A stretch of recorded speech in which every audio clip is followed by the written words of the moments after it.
do Senhor para todos os irmãos. Uma coisa que eu aprendi, de fato, a primeira coisa que eu aprendi quando eu cheguei no Brasil, há 60 anos atrás, foi esta saudação: a paz do Senhor. Aprendi que era muito, muito importante sempre cumprimentar o nosso povo lá no sul de Minas, onde nós residimos por muitos anos, na cidade de Varginha.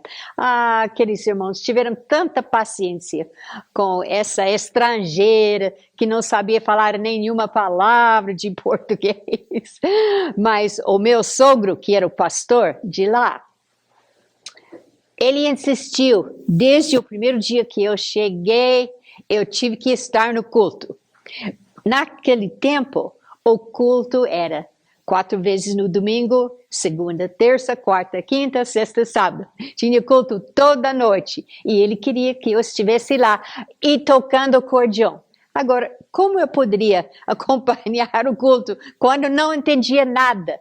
É muito simples. Música é música. Pegar harpa cristã, mesma música que tem na América, na Europa, na Ásia, na África. Então, o meu sogro, ele anunciava o número para a congregação e fazia com os dedos para mim, e eu tocava. Outra coisa que eu observei naquela época foi, eu não tenho notado isso recentemente tanto nas igrejas, mas naquela época, todo mundo queria sentar-se no primeiro banco. Sempre a igreja se enchia do primeiro banco, depois segundo, ninguém queria sentar lá atrás. Hoje o povo entra, procura o último banco na igreja, não sei porquê, mas naquela época toda. Então, naturalmente eu chegava muito cedo com o acordeão e achava um lugar no primeiro banco, colocava a minha Bíblia lá e tudo. Mas até terminar cantar os hinos, aquele banco já estava cheio e sempre tinha lugar para mais uma irmã. E foram enchendo, até que eu aprendi que o único lugar para mim ter certeza de ter um lugar para sentar era aquela caixa do acordeão que eu guardava pouco for para ninguém sentar em cima dele. Mas, irmãos, é uma coisa tão preciosa essa expressão que é tirada da Bíblia, a paz do Senhor. A gente só pega o jornal. Eu quase não ligo mais a televisão nem rádio, não quero saber as notícias ruins, porque não tem notícia boa, ao menos no jornal, lá na América é tudo ruim. Guerra, doença, sofrimento, refugiados e tudo.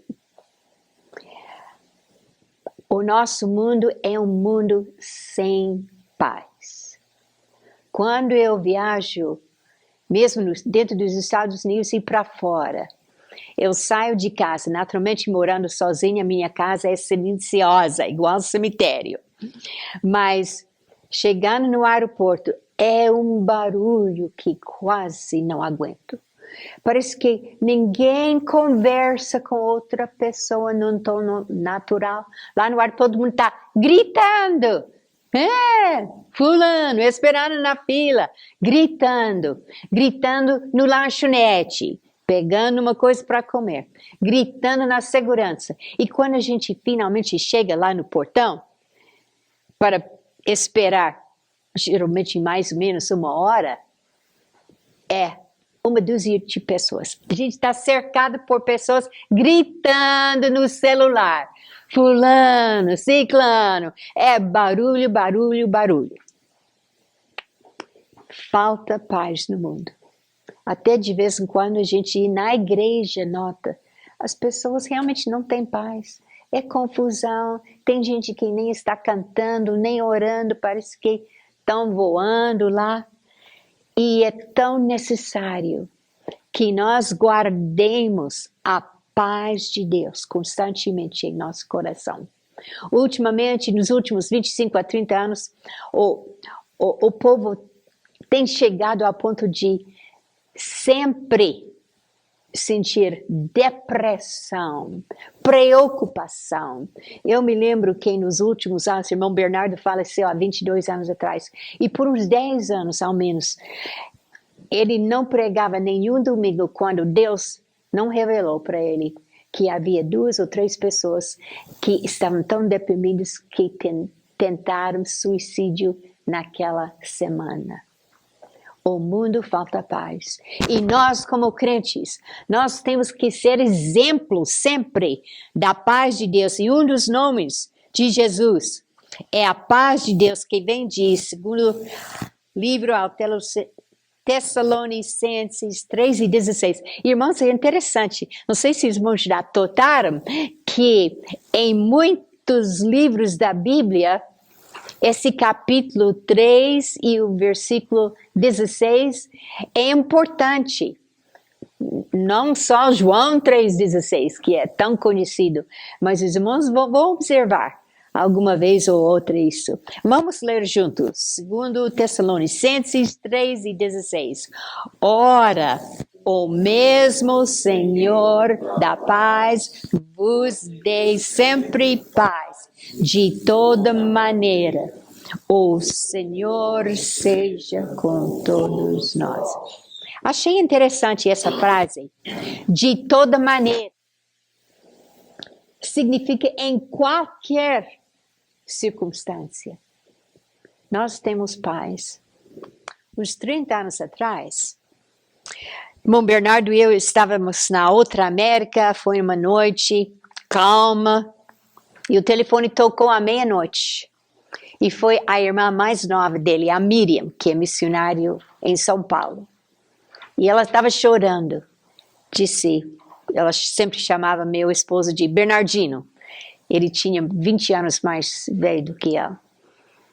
Ela disse, Bernardino, mamãe agora mesmo passou para o Senhor. E o irmão Bernardo falou, Miriam, não é possível. Eu estive com ela uns 10 dias atrás lá em São Paulo, eu estava na casa dela, estava de saúde, boa, forte e tudo, não é possível. E foi um choque tão tremendo para a nossa família.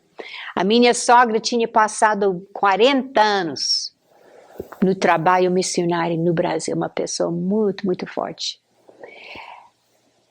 Meu sogro e minha sogra chegaram no Brasil quase 80 anos atrás. Trabalharam muitos anos lá em Minas Gerais. Por 20 anos meu sogro trabalhou. E é uma história muito linda, não tenho tempo para contar tudo, mas Deus abençoou, apesar de tanta perseguição que sofreram lá. Naquele tempo, eles até mataram pastores lá em Minas Gerais. Perdemos pastores assim, perdemos crentes que sofreram muito. Os nossos pastores, às vezes, foram jogados na cadeia por dias. Eu me lembro de certos pastores que as lojas... não venderam nada, eles tiveram que andar a pé muitos quilômetros para poder comprar alimentação para a família. Foram dias bem difíceis. E meu sogro conseguiu abrir mais de 100 cidades, vilas, lugares onde o evangelho jamais foi pregado. Construiu 39 templos. Trabalhou mesmo por 20 anos e Deus chamou para a glória.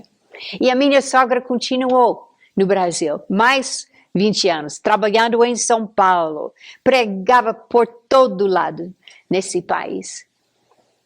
E sendo que ela ficou viúva com 50 anos de idade, ela ficou sozinha lá em Varginha, com 3 filhos menores ainda para criar. Mas aquela mulher teve grande coragem. Ela ficou fielmente trabalhando. Mas o meu esposo, sendo o filho mais velho de casa, ele queria ajudar a mãe de qualquer maneira. Ele telefonava para ela, dava muita atenção, escrevia cartas. E, de fato, os outros 4 irmãos ficaram um pouco ciumentos. Eu me lembro de ouvir a minha cunhada dizer... Mamãe está fazendo bolo chocolate hoje. Certamente Bernardino vai chegar para já. Mas por causa dele ficar tão ligada com a mãe, tendo muito cuidado dela, foi um grande choque para ele. E repentinamente,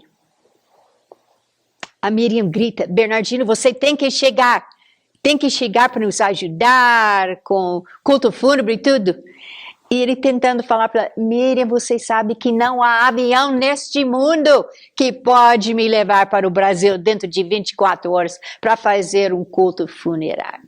Não, vocês têm que tomar a frente. Ele começou a falar calmamente, chama o pastor, etc, para falar, chama alguém para cantar, deu instrução total para ela fazer tudo.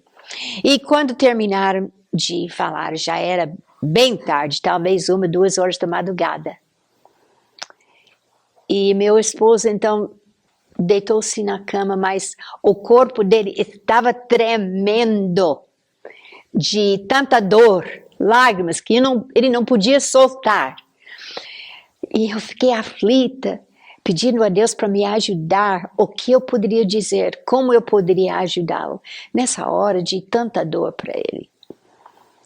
E repentinamente, como o Espírito Santo é sempre fiel, o Espírito Santo começou a falar por mim, em línguas estranhas e interpretação.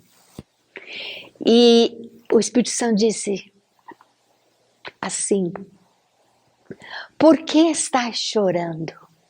Tenho acabado de receber a minha filha amada. Ela está aqui nos braços do Pai. Não chores mais. E quando eu terminei de falar essa mensagem para meu esposo, dentro de 5 minutos ele estava dormindo tranquilamente, igual recém-nascido. E podia só dormir por 2 horas, porque teve que levantar às 4 horas da madrugada, ir para o aeroporto, pegar o avião e viajar o dia inteiro para o outro lado do país para pregar numa grande convenção de missões. E o dia todo eu estava orando lá em casa por ele, que Deus daria coragem para ele, as forças para pregar. E à meia-noite ele telefonou. Oi, meu bem, tudo foi mil maravilhas essa noite, Deus nos deu tantas bênçãos, muita glória, muita gente salva, muita gente curada, batizada no Espírito Santo. Graças a Deus, tudo bem. É só a paz de Deus que pode nos assegurar, que pode nos encorajar numa hora assim de grande desafio, numa hora de dor. Mas graças a Deus, que quando nós conhecemos esse nome de Deus, de Jesus, esse nome que é paz. Como Paulo, quando Paulo concluiu sua segunda carta aos crentes em Tessalônica, ele adicionou esta benção. Este versículo que nós acabamos de ler, o mesmo Senhor da paz, contém algo muito especial. 3 coisas que os irmãos vão notar no esboço: intimidade, estabilidade e supremacia. Número 1, intimidade. Eu gosto dessa frase, o Senhor mesmo. É só Deus. Promete sua paz. Não envia paz por meio dos anjos, nem profetas, nem mensageiros. Ele mesmo fez esta promessa para seus filhos. Número 2, estabilidade. O Senhor promete dar sua paz sempre. Não é só para segunda, ou quarta, ou sábado, ou domingo.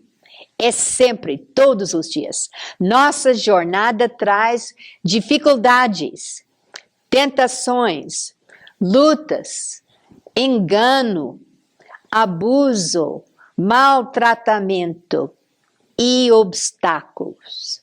Mas Paulo promete que a paz de Deus prevalecerá em toda etapa de nosso progresso. Os irmãos concordam com isso? Amém? Amém.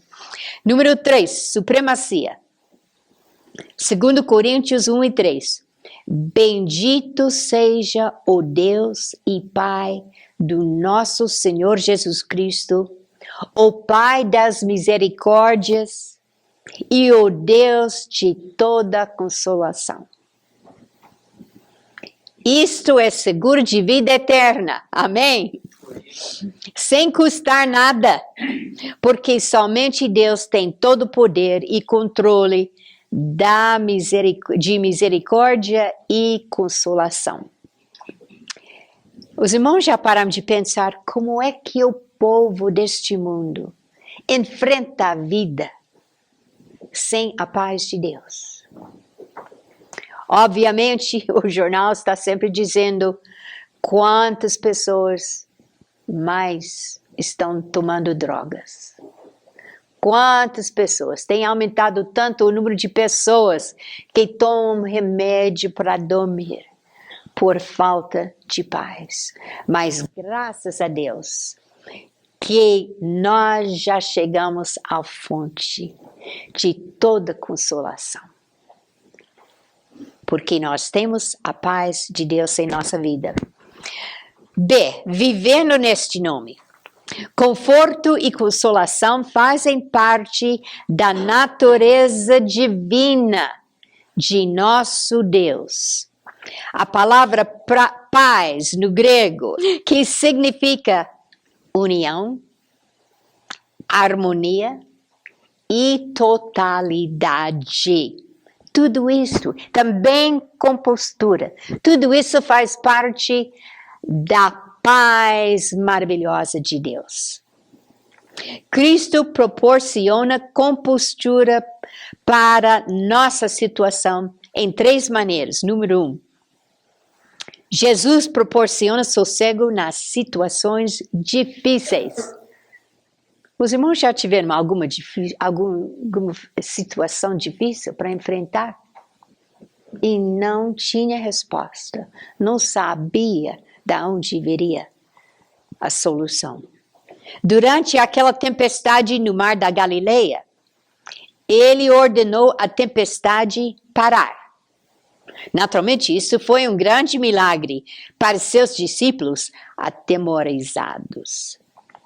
Mas quem é este que até o vento e o mar lhe obedecem? Marcos 4:41. O segundo milagre foi a bonança que seguiu, pois geralmente, depois de uma tempestade, especialmente daquele tamanho, as ondas continuam quebrando na praia, mas tudo ficou calmo. Graças a Deus. Quando vem as tempestades que querem nos abalar, a paz de Deus vem com toda tranquilidade, toda consolação para nós. E o segundo, e o terceiro está combinado com isso também. Jesus proporciona união e harmonia nas situações difíceis. Hebreus 6:9. A qual temos como âncora da alma, segura e firme. Jesus proporciona reconciliação. Irmãos, já tenho entrado em igrejas, tanto na América como no Brasil, como na Inglaterra, onde há tanto conflito na congregação sobre coisas miúdas, coisas de mínima importância, mas situações onde falta união e harmonia. Isso não deve ser. Se a igreja realmente tem a paz de Deus em cada pessoa, cada irmão, cada irmã, não deverá faltar união e harmonia. Hebreus 6:19. A qual temos como âncora da alma, segura e firme. Amém. Jesus proporciona reconciliação.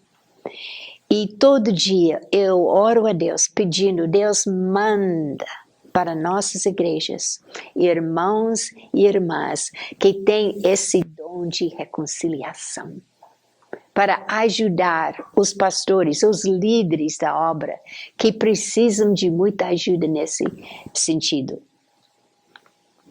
Da mesma maneira que o Senhor da paz aperfeiçoa a unidade dentro de cada um de nós, Ele também traz graça unificadora. Que frase bonita! Graça unificadora entre nós e outras pessoas. Cristo é o Senhor de toda situação e Ele mesmo vai reinar até a vitória completa. Há poucos dias atrás, de fato na semana passada, recebi notícias de uma amiga lá na América que uma irmã que eu conhecia desde talvez 65 havia passado para o Senhor. E essa irmã que faleceu, ela foi tão abençoada por Deus. Ela chegou aqui no Brasil com 12 anos de idade, os pais eram missionários, tinha uma igreja independente. Ela sofreu muito durante os anos de adolescente, mas depois ela foi estudar na Faculdade Bíblica na América, casou-se, teve um filho e voltou para trabalhar no Brasil. E eu não sei o que aconteceu na vida dela, mas havia uma falta de harmonia naquele lar. E algum tempo depois, ela e o marido se separaram, divorciaram, e ela ficou envolvida numa igreja chamada o Templo do Povo, lá na outra América, em São Francisco, que foi liderada por um homem chamado Jim Jones. Não sei se esse nome vai trazer qualquer lembrança para os irmãos. Aquele americano que finalmente desceu para Guiana, não foi? E lá ele estabeleceu seu reino com mais ou menos 1.000 pessoas. E felizmente, antes daquele grupo sair de São Francisco, ela resolveu que não viria com eles para o Brasil. E a razão que ela conhecia aquele Jim Jones, que certa vez foi um pastor da Igreja Assembleia de Deus na outra América, mas começou a se entregar-se a doutrinas falsas e teve problemas, largou as Assembleias de Deus e começou essa igreja, o Templo do Povo. Mas a minha amiga Bonnie, nessa época ela já tinha resolvido ficar lá na América. Mas como os irmãos, talvez os irmãos vão lembrar um pouco da história, o governo americano resolveu investigar o que estava acontecendo lá no Guiana, porque parentes das pessoas que haviam mudado para lá estavam queixando, etc, etc. Então, o governo americano mandou um senador lá da Califórnia e eles chamaram a Bonnie para vir com esse grupo do Congresso, etc. Por quê? Porque no ano mais ou menos 62, aquele Jim Jones ouviu falar no Brasil de uma grande figura no espiritismo que operava lá em Minas Gerais. Não estou lembrando dele, mas ele era muito conhecido, um grande líder do espiritismo. E como? Isto mesmo.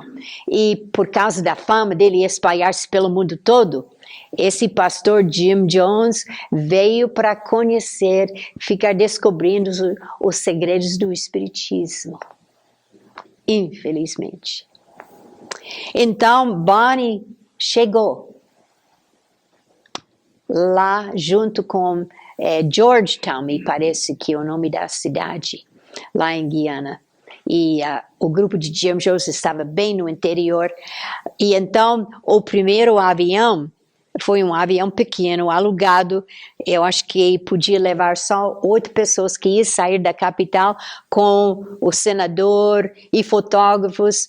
E Bonnie estava nomeada para ir junto com eles, para encontrar-se com Jim Jones.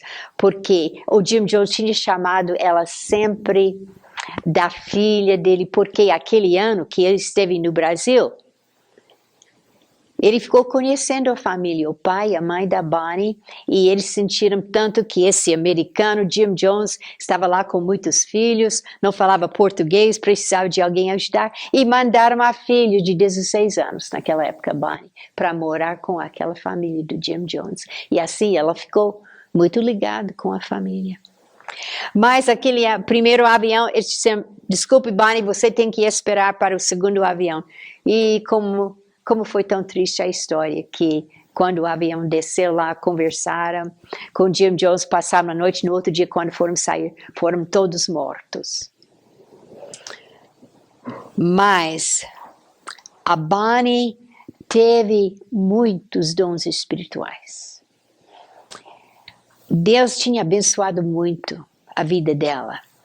E eu me lembro que depois que ela esteve na América há alguns anos, mesmo depois de casar-se a segunda vez, que ela pregava, eu me lembro que ela pregava numa conferência de muitos pastores, 300 pastores de várias igrejas, que não eram pentecostais, e muitos daqueles líderes foram batizados, desculpe, no Espírito Santo. Ela teve dons maravilhosos, mas ela faltava capacidade para perdoar. E quando os pais dela ficaram muito doentes e ela foi morar com eles, cuidar deles, ela e o único irmão dela tiveram desentendimentos e acabaram de se comunicar. Não se comunicou por mais de 20 anos. E agora, algumas semanas atrás, ela ficou muito, muito doente. Estava numa cidade, talvez 3 horas de viagem da minha casa. E eu tinha pedido uma amiga para ir no hospital visitá-la e tudo. E até o dia que ela morreu, ela não perdoou o irmão dela. Por coisas que ele havia falado, alguns descuidos dele. Ele era um policial, ela achava que ele deveria ter feito isso ou aquilo. Ela não perdoou. E eu pensei, mas que pena que ela não conseguiu na vida a paz, a harmonia que ela precisava, que ela merecia, com esse problema de não perdoar. E infelizmente, em nossas igrejas hoje ainda existe muita gente que falta a paz de Deus, porque por dentro não estão perdoando. Mesmo coisa que a gente é difícil, impossível com natureza, nossa natureza perdoar. Como diz mesmo em nosso versículo, o mesmo Senhor da paz vos dê sempre paz de toda maneira, em qualquer circunstância. Não podemos permitir algo para nos roubar da paz de Deus. Número C, a letra C. Orando neste nome. Dificuldades são as pedras com as quais Deus constrói suas casas. Quer dizer, nós somos as casas de Deus. E Ele às vezes tem que usar dificuldades para aumentar nossa fé, para fazer-nos apreciar mais a paz que Ele dá. Por meio da oração podemos pronunciar a paz de Deus sobre todos os conflitos da vida. Há 2 anos atrás, na primeira semana de junho, irmã Beth e nossa equipe de tradutores, intérpretes, pastor Terry e eu, nós entramos num ônibus aqui na frente da idade, mais ou menos 6 horas da manhã, um ônibus que nos levou para São Paulo, e lá nós iríamos receber um grupo de doutores, um grupo que iria nos ajudar a realizar uma clínica de saúde em Campanha, não foi, Beth? Campanha, sul de Minas. Agora, essa equipe que veio era composta de irmãos que trabalham com saúde de várias igrejas, de várias cidades. Ninguém conhecia outra pessoa até que chegaram no aeroporto, acho que de Miami. Então eles eram desconhecidos, mas formaram aquela equipe, mais ou menos 15 a 20 pessoas, não foi? E então, depois de viajar por 2 dias de avião, naturalmente a equipe chegou muito, muito cansada. E nós esperamos.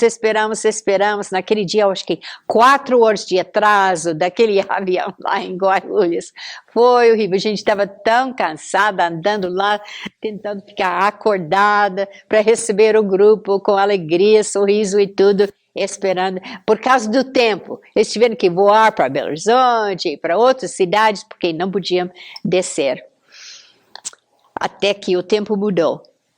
E então, finalmente todos nós entramos no ônibus, já indo para Minas Gerais.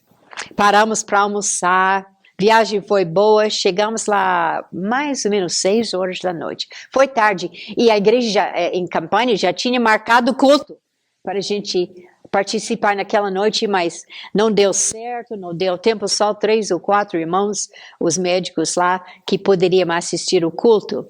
E mais ou menos 10:30 da noite, eu estava sozinha lá no meu apartamento no hotel, pequeno hotel, e tanto barulho, porque meu apartamento dava para frente, e sábado à noite, a mocidade andando, gritando, carro correndo na rua, muito, muito barulho.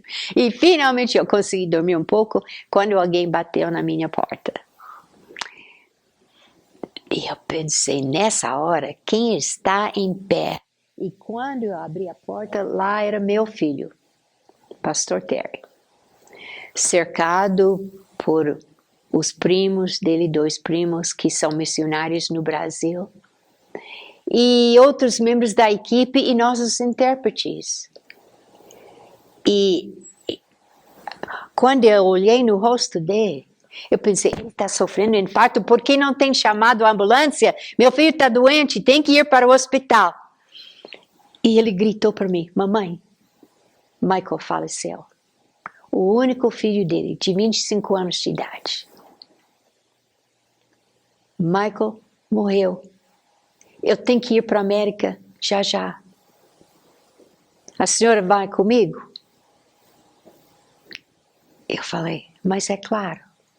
Irmãos, foi um choque. Meu neto, de 25 anos de idade, estudante no 4º ano da faculdade bíblica, que tinha sentido o chamado de Deus desde 16 anos de idade, para voltar ao Brasil como missionária, a 4ª geração, para servir aqui. Foi um choque que eu pensei, eu vou desmaiar, não acredito nisso não. E quando fechei a porta, o Espírito Santo começou a orar, por meio da minha voz, em línguas estranhas.